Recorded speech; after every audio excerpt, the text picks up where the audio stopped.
और बरेली से जो मेयर चुने गए हैं उमेश गौतम, वो हमारे साथ जुड़ चुके हैं। गौतम साहब, बहुत स्वागत है आपका। सबसे पहले आपको बधाई, शुभकामनाएं। और अब आपकी पहली प्राथमिकताएं क्या रहने वाली हैं? ये प्राथमिकताओं में जैसे सॉलिड वेस्ट मैनेजमेंट प्लांट है, उसका टेंडर हो गया था, लेकिन अभी वो चुनाव आचार संहिता के चक्कर में उसका टेंडर रुका हुआ था, उसको चालू करना है। हमारा एक कुतुब खाना का जो ब्रिज बन रहा है, उसको हम लोगों ने टारगेट किया है कि अक्टूबर एंड और नवंबर में हर हाल में उसको चालू कराना है। तो उस पर तेजी से काम होना है। इसी तरह जो वार्ड के जो काम करीब 20% रह गए थे, उनको प्राथमिकता के आधार पर पूरा कराना और बरेली को स्वच्छता में नंबर 1 बनाना, उसके लिए अब हम लगातार। चुनौतियां क्या देखते हैं आप अब आगे, क्योंकि बरेली की बड़ी जिम्मेदारी आपके कंधों पर है, तो कितनी बड़ी चुनौती है? नहीं, चुनौती कोई नहीं है, ये मैंने पहले भी कहा था, क्योंकि जिस तरह के विकास कार्य हमने पिछले 5 साल में किए हैं, उसी की वजह से बरेली की जनता ने एक प्रचंड जीत यहाँ पर दी है। और इसी आधार पर हम लगातार विकास के कार्य करेंगे। जो कार्य अभी हमारे अधूरे हैं, जैसे बरेली हाट भी उसमें से एक है, इन सबको जनता के सामने हम 6 महीने के अंदर अंदर पूरा करके देंगे। बरेली में एक बहुत बड़ी समस्या है जाम की, बहुत बड़ी समस्या है सड़कों की, जहां पर खुदाई हो रखी है। ये लोग इससे परेशान होते हैं, तो ये आपकी प्राथमिकता में रहेगा? जी, ये पहले की बात है साहब। अब कोई ऐसी सड़क नहीं है जहां पर खुदाई हो रखी है। सिर्फ एक मिनी बाईपास है जिसको पीडब्ल्यूडी बना रहा है, और एक संजय नगर की सड़क है जो लगभग 60% पूरी है। बाकी चुनाव आचार संहिता के चक्कर में रुकी हुई थी। ये दोनों सड़कें पूरी हो जाएंगी। बाकी हमारा लगभग 90% काम सब पूरा हो गया है। पूरा कहीं पर भी अब खुदा वाला सिस्टम नहीं है। उमेश जी, आप जरूर बता रहे हैं कि 90% काम पूरा हो गया है, लेकिन अब मेरा अगला सवाल यही था कि आपको क्या लगता है कि वो कौन से काम है जो अधूरे रह गए हैं? क्योंकि विकास का काम तो कभी रुक नहीं सकता।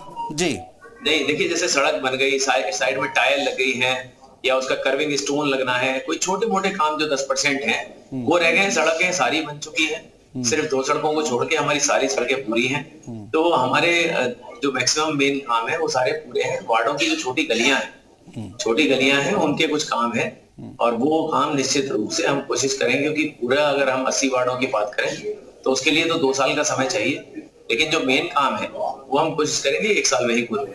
17 के 17 निगम पर आप लोगों ने कब्जा किया है, ये भी अपने आप में एक इतिहास है, एक रिकॉर्ड बना दिया है।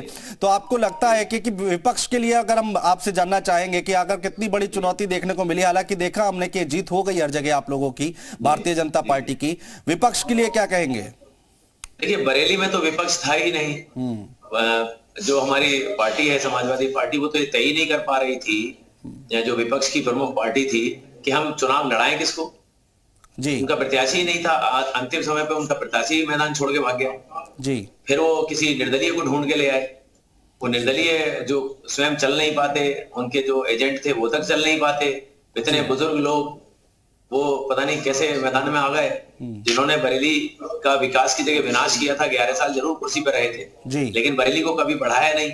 ऐसे लोग कुर्सी पर आना चाहते थे, तो जनता ने उनको साफ नकार दिया, और एक करारा जवाब जनता ने उनको दिया है कि जनता अब चाहती है कि बरेली में जिस तरह विकास की अविरल धारा बह रही है पिछले 5 साल में, वो और तेज गति के साथ रहे।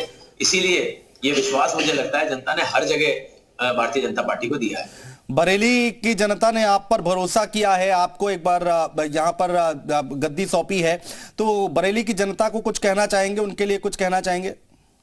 मैं बरेली की जो देवतुल्य जनता है और हमारे जो कार्यकर्ता हैं, उन सबको मैं सहृदय आभार व्यक्त करता हूं, और उनसे सिर्फ इतना ही कहना चाहता हूं कि जो विश्वास आपने मुझ में जताया है, निश्चित रूप से आपका हर काम जो भी होगा वो निश्चित रूप से पूरा होगा। और भारतीय जनता पार्टी मुझ सहित सभी पार्षदों के साथ पूरे शहर के लिए विकास के रास्ते पूरी ताकत के साथ खोलेंगे। बिल्कुल, बहुत शुक्रिया उमेश गौतम जी, और आपको शुभकामनाएं। आप अच्छा काम करें बरेली की जनता के लिए, हम यही उम्मीद करते हैं आपसे। बहुत शुक्रिया, आपने समय निकाला बातचीत करने के लिए। तो जितने नए मेयर हैं उनसे हम बातचीत करने की कोशिश कर रहे हैं, और उनसे जानने की कोशिश कर रहे हैं कि आखिर उनकी अब प्राथमिकता क्या है, प्रायोरिटी क्या है काम को लेकर, कि कितना विकास करना है, कौन से काम ऐसे अधूरे रह गए थे जो कि अब पूरे किए जाएंगे। और जनता बहुत उम्मीदों के साथ अपना नेता चुनती है, और एक बार फिर से भारतीय जनता पार्टी ने यहाँ पर परचम लहराया है। 17 के 17 निगमों पर कब्जा किया है। यह अपने आप में एक